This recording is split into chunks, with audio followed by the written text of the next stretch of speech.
तो देश की बहस में हम बात कर रहे हैं 26 जनवरी को जो कुछ हुआ उसका किसान आंदोलन पर क्या असर पड़ा। महामहिम राष्ट्रपति ने भी अपने अभिभाषण में दिन को बेहद ही दुर्भाग्यपूर्ण बताया। 26 जनवरी को दिल्ली में जो कुछ हुआ उससे पूरा देश स्तब्ध है। इसका असर यह है कि किसान नेता शिव कुमार कक्का जी का उनके घर में ही घेराव हो रहा है। एमपी के होशंगाबाद जिले में किसान मोर्चे के किसानों ने शिव कुमार कक्का जी को खुली चुनौती दी और उनका बहिष्कार किया। किसान मोर्चे ने आरोप लगाया कि राजनीतिक हित साधने के लिए उन्होंने एमपी के किसानों के साथ विश्वासघात किया। शिव कुमार कक्का जी होशंगाबाद जिले में आए तो उन्हें जिले में घुसने नहीं दिया जाएगा। तो अब किसान नेताओं के खिलाफ विरोध प्रदर्शन भी शुरू हो गए हैं। मेरे साथ इस बहस में जुड़े हैं सुरेंद्र राजपूत कांग्रेस से, अपराजिता सारंगी जी भारतीय जनता पार्टी से, मेरे साथ अब्दुल हाफिज गांधी समाजवादी पार्टी से जुड़े हुए हैं, मनजिंदर सिंह सिरसा अकाली दल से, जगतार सिंह भाजपा किसान नेता, साथ ही साथ रमनीक मान एक किसान। सबसे पहले मैं चलूंगा, मेरे एक दर्शक जुड़ गए हैं, उनका नाम है प्रवीण डंग लुधियाना से। प्रवीण जी बताइए, क्या विरोध सही है? जिन नेताओं का विरोध हो रहा है वो ऐसा है सर, ये लोग पहले किसान जो कानून बने हैं उनके खिलाफ लड़ रहे थे। ऐसा लग रहा था भारत सरकार से लड़ रहे हैं, पर अब प्रतीत होने लगा ये भारत सरकार से नहीं भारत देश से लड़ रहे हैं।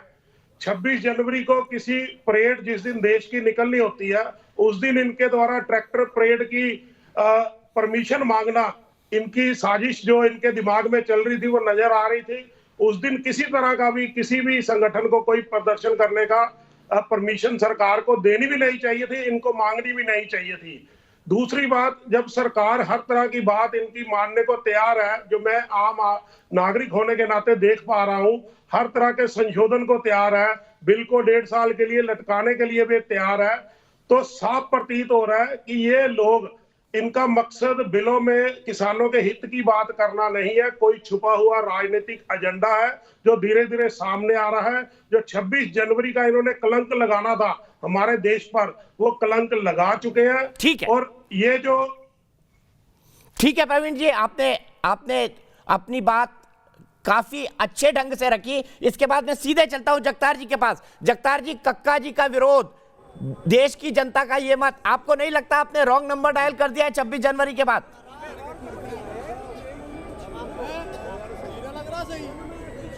बिल्कुल नहीं, ये सब सरकार के प्रायोजित कार्यक्रम है। मैं एक चौरसिया जी आपसे एक बात कहना चाह रहा हूँ इस विषय पर। 26 जनवरी पर जो कुछ भी हुआ लाल किले पर, उसकी जितनी निंदा की जाए वो कम है, लेकिन उसके लिए जिम्मेदार कौन है? आप बताइए। किसान, क्या आप अपनी जिम्मेदारी से भाग सकते हैं? अगर आप ट्रैक्टर मार्च की इजाजत नहीं मांगते, किसानों का दबाव नहीं होता, तो शायद ये होता ही नहीं। घुसे तो भाई ट्रैक्टर मार्च के बहाने ही घुसे ना। ये लोकतांत्रिक व्यवस्था में किसान नहीं नहीं नहीं नहीं, बिल्कुल समझिए, यही तो बात है इस तानाशाह सरकार की कि लोकतांत्रिक व्यवस्था में किसानों ने इजाजत भी मांग ली तो गलत हो गया। देश के प्रधानमंत्री के पास, आपने अब मेरी बात सुनना पूरी, आपने अभी जिक्र किया कुछ किसान नेताओं का, और उन्होंने कहा जब मिलने गए तो उन्होंने कहा भगवान आए हैं, और इस सरकार के दरवाजे पर भगवान 2 महीने से बैठे हैं। अगर आप मानो तो देश के प्रधानमंत्री के पास 1 मिनट का समय नहीं है। देश का 150 किसान इस आंदोलन में शहीद हो गया, एक ट्वीट करने का समय नहीं है, और कह रहे हैं संशोधन करेंगे। ये जब बनाए थे कानून तो किस किसान संगठन की सहमति से बनाए थे? एक भी किसान संगठन की सहमति से अगर बनाए हों तो उसके मिनट्स जारी किए जाएं। मैं कह रहा हूं किसान संगठन छोड़ो, जो भारतीय जनता पार्टी के अनुषंगिक किसान संगठन है, अगर उनसे भी कहीं राय ली हो तो वो स्पष्ट की जानी चाहिए। ये तानाशाही है, ये किसानों पर, किसानों को बदनाम करने की योजना है और कुछ नहीं है। किसान, सबसे ज़्यादा तिरंगे इस बार किसानों ने दिल्ली की सड़कों पर दौड़ाए हैं, और किसान देशद्रोही हो गए। सबसे ज़्यादा किसानों के बेटे तिरंगों में लपेट कर आते हैं गांव में, और किसान देशद्रोही हो गए। जो निकम्मापन सरकार का साबित हुआ है, उससे ये प्रश्न करना चाहिए था आपको।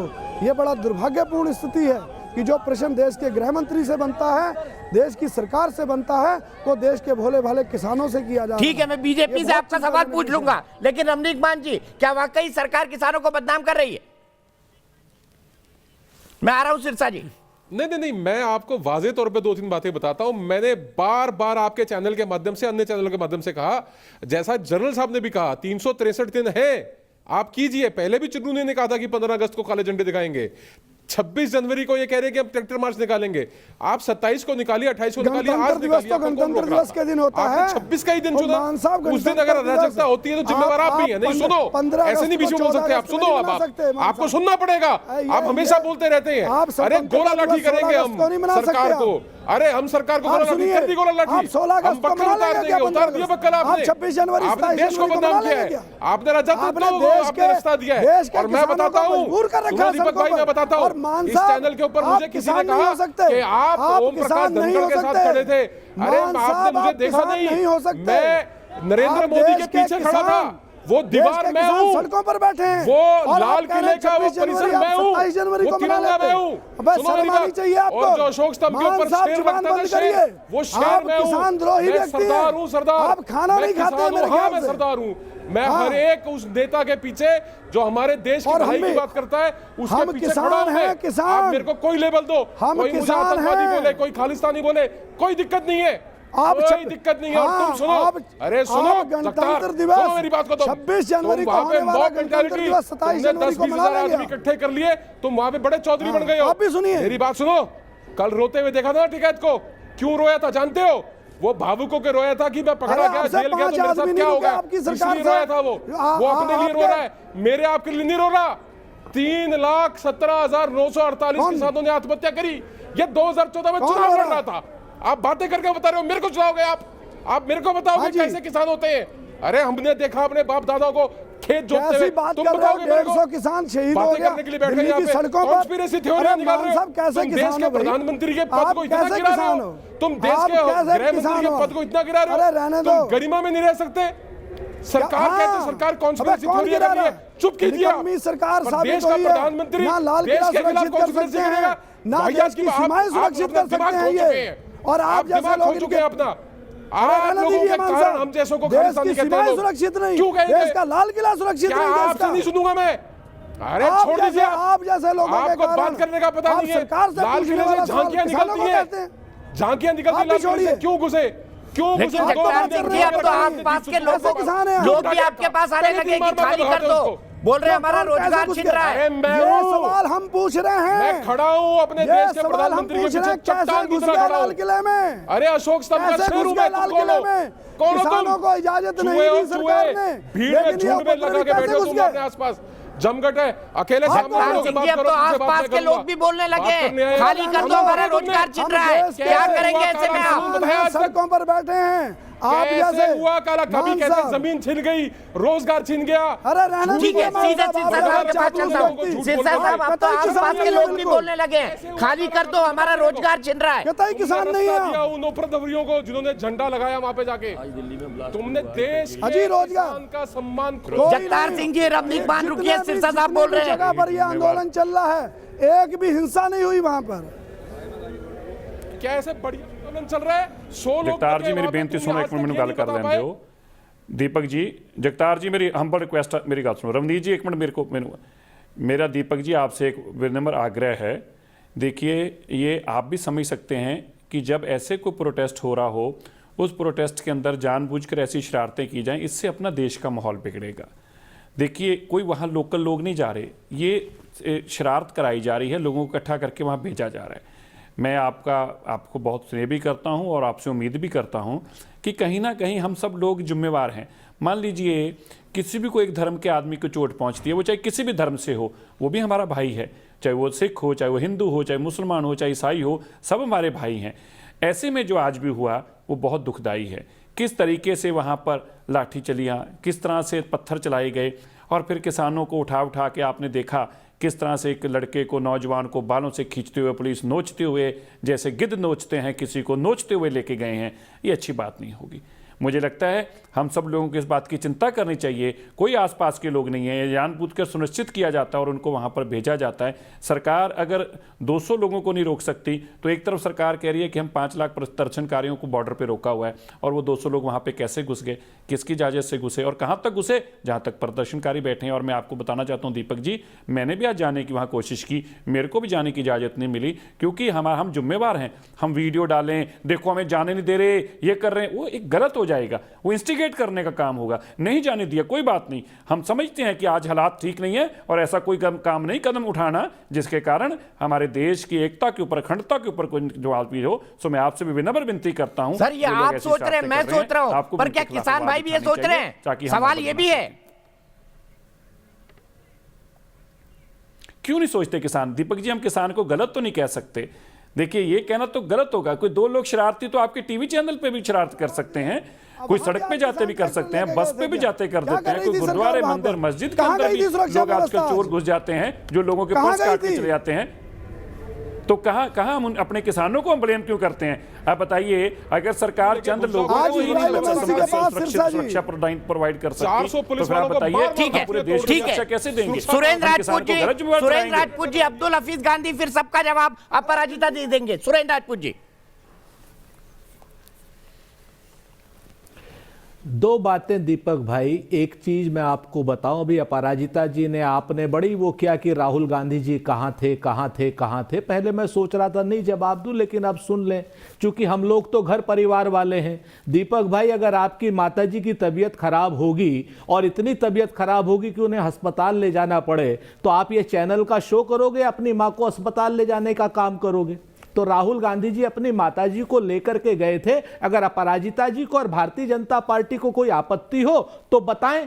एक बात। दूसरी बात, राहुल गांधी जी अपने सांसदों को निर्देश देकर के गए थे कि क्या क्या करना है और क्या नहीं करना है। और तीसरी बात, जिस दिन ये काले कानून लोकसभा के बाद राज्यसभा से पास हुए थे और जिस गंदे तरीके से हरिवंश सिंह ने पास कराए थे, उस लोकतंत्र के काले अध्याय के खिलाफ अगर कोई सारी रात धरने पर बैठा था तो कांग्रेस के सांसद बैठे थे। अपराजिता जी को शायद ये सब बातें या तो मालूम नहीं है और या फिर ये जानबूझ करके लोगों को भ्रम में रखना चाहती है। तो हमारा बड़ा स्पष्ट मत है कि हम लोग परिवार वाले लोग हैं, परिवारों की तरीके से काम करते हैं और बात करते हैं, और हम अपनी मां का ख्याल रखते हैं। हम अपनी मां को 4,000 रुपए के लिए नोटबंदी में कहीं ना कहीं सिर्फ पोस्टर के लिए लाइन में नहीं लगाते हैं 92 साल की मां को। इस चीज को भी ध्यान रखना चाहिए भारतीय जनता पार्टी के लोगों को। दूसरी बात, किसान को अगर आप दोषारोपित करेंगे तो अमन दबास नाम का वो जो उग्रवादी है, अरे हम हाँ बिल्कुल रखते हैं, क्योंकि देश हमारा परिवार है दीपक भाई। अगर आप परिवार का ख्याल नहीं रखते हो तो ये आप में कमी है। ये आप में कमी है। नहीं नहीं, ये हमारा सारा परिवार, हमारा खून भी हमारा परिवार है और हमारा देश भी हमारा परिवार है। और एक चीज सुन लो, एक चीज सुन लो, कल की डेट में मोदी जी भी आपका परिवार हुए, परिवार बनोगे जब हमारी सत्ता आएगी। क्या बोलते हैं ये हमसे ज्यादा सुन लो, नहीं जानेगा। कल जो है आप भी परिवार बनोगे जब हमारी सत्ता आएगी। अभी बने रहो नरेंद्र मोदी के परिवार। अच्छा, अरे भाई, मैं तो बोल रहा हूँ नरेंद्र मोदी भी इस हिसाब से आपके परिवार हैं, अगर आप देश को परिवार मानते हैं तो। आप तो राजनीतिक जमीन खो चुके हैं। मैंने तो कहा ना कि हम तो अपनी मां को लेकर के विदेश गए थे। अपराजिता सारंगी बताएं कि उनकी मां अगर बीमार होगी तो वो नहीं जाएंगी क्या? अपराजिता जी एक साथ जवाब देते हैं। अजीब तरीके का सवाल है। अब आपको नहीं लगता आप किसान आंदोलन का राजनीतिक फायदा उठाने की फिराक में, आपको लगता है 2022 में चुनाव है, यही मौका है चोट करने का? अब्दुल हफीज गांधी जी, आपका अपना दिमाग तो अपराजिता जी, मैं आ रहा हूं आपके पास। अब्दुल हफीज गांधी जी, सुरेंद्र जी चुप हो जाइए। दी जाती है उसको आप पढ़ रहे हैं। किसान को आंदोलन करने की और अपनी मांगे मनवाने का हक नहीं है इस देश के अंदर? क्या हम लोकतांत्रिक व्यवस्था में नहीं रह रहे हैं? क्या हम संवैधानिक व्यवस्था में नहीं रह रहे हैं? तो किसानों को भी राजनीति करने का हक है। राजनीति क्या होती है? अगर राजनीति अच्छाई के लिए की जाए तो मैं समझता हूं कि हर किसी को करने का हक है। किसानों को भी उतना ही राजनीति करने का हक है जितना कि पॉलिटिकल पार्टीज को हक है। ठीक है, ठीक है, आप ही का जवाब मैं लेता हूं। अपराजिता जी, क्लोजिंग कमेंट आपका। संविधान ने दिया है, भारत की लोकतांत्रिक व्यवस्था ने दिया है।